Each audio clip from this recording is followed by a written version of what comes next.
Yo, what's up, Goon Squad? It's your boy FrankieFresh, and I'm back, you beautiful bastards. In this video, I'll be going over most of the new Season 4 updates for Project Diablo 2. Let's start it off with a few new rune word changes. These rune words will help increase the prices of Cham, Zod, and Ja. Aha. Will all the summon warriors please stand up? No, not you, Noodle. Unending Will rolls 1 to 2 additional golems, so if you didn't think you had any room for another friend, think again. It also rolls 2 to 3 golem mastery and gives some nice res. Keep a lookout for a nice base. Boazon's got some love. Zenith Bow rune word for Amazons only. This bow rolls a level 8 to 12 salvation aura. Plus 2 skills, faster run walk, IAS, 200 to 300 ED, and tri-LE damage. Be on the lookout for a plus 3 bow and crossbow base. Oh, by the way, you can equip this bow on any Act 1 mercenary. I could see this bow being very popular for hardcore players. Since I'm on the subject of bows, you can now find magic and rare quivers. Here's a small example of some random stat pools for rare quivers. Keep in mind that Bozons are now getting a new slot, so these quivers won't be extremely insane, but they can get fairly strong, so if you come across an insane quiver, consider yourself lucky. You can get ED, AR, Deadly Strike, Flat Res, All Res, LE Damage, Life Leech, IAS, you get the picture. I really love this change. It's going to buff early and mid-game Bozon and help late-game Zons with those niche stats that you're missing. Ferocity has an 8% chance to cast level 10 taunt on striking, which also rolls with some nice stats such as cannot be frozen. It also comes with a level 4 to 6 Zeal, which is very interesting. You can now build a proper Zeal character that isn't a paladin. All around a solid helm for any mercenary or melee builds that are focusing on crowd control. Exile can now be made in any shield base. Defiance Aura one-handed whirlwind barb with amp on proc while keeping up frenzy for that increased whirlwind radius, dude! Hell yeah! You can now make obedience in mauls, so make this undervalued rune word in the beginning of Season 4 and slap it on your Act 5 mercenary. Blaze received the rework and no longer lasts as long, however when you cast Blaze it immediately explodes and leaves a trail of fire. The width of the fire has also been increased. It also gives you a velocity bonus after you cast it. I can see Inferno Strides being a popular boot this season. Renato, what would all these summon warriors do without you? Well, they wouldn't be summoning Skelly Archers, that's for sure. Raise your new army and fight in the mist of Mordor! And if that wasn't cool enough, now each skeleton only synergizes with the mastery, so it's a lot easier to make those niche hybrid builds that you've always wanted.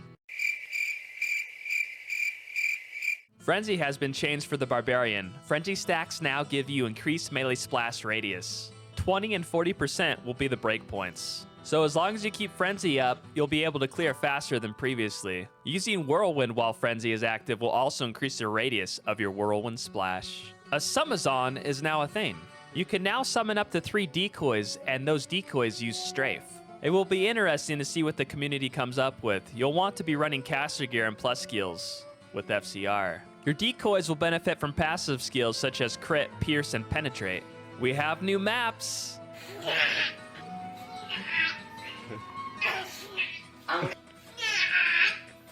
While you check out the new layouts, I'll go over a few more changes.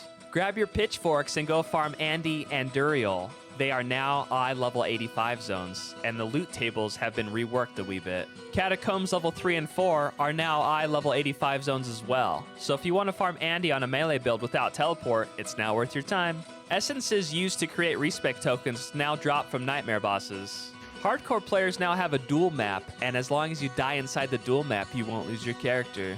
Two-handed weapons and bows, once again, can roll up to 6 sockets. There's now auto gold pickup. Bell respawns waves 50% faster now, so farming Bell just got buffed. Stam Shrines give you 50% velocity now.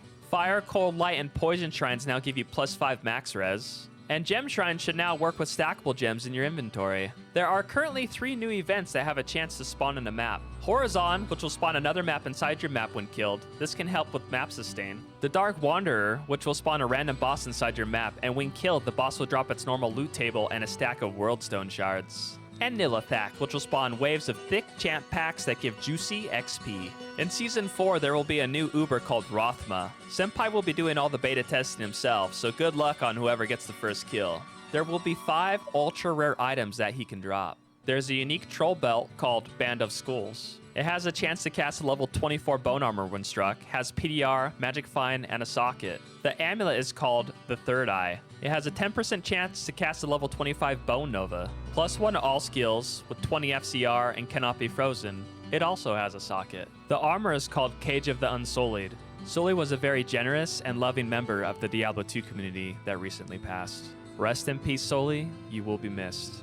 You can also find a unique TP and ID book that has unlimited charges. All of these items will be as rare as declone items. However, Rothma drops a guaranteed Tainted Worldstone shard. This shard will allow you to corrupt your Annie charm, which will roll 1 of 4 of the current stats or completely break your Annie. The Energy and Vitality corrupt will be a hybrid roll. Senpai, please don't ban people for using JSP. No, I'm gonna ban the fuck out of you if you use JSP.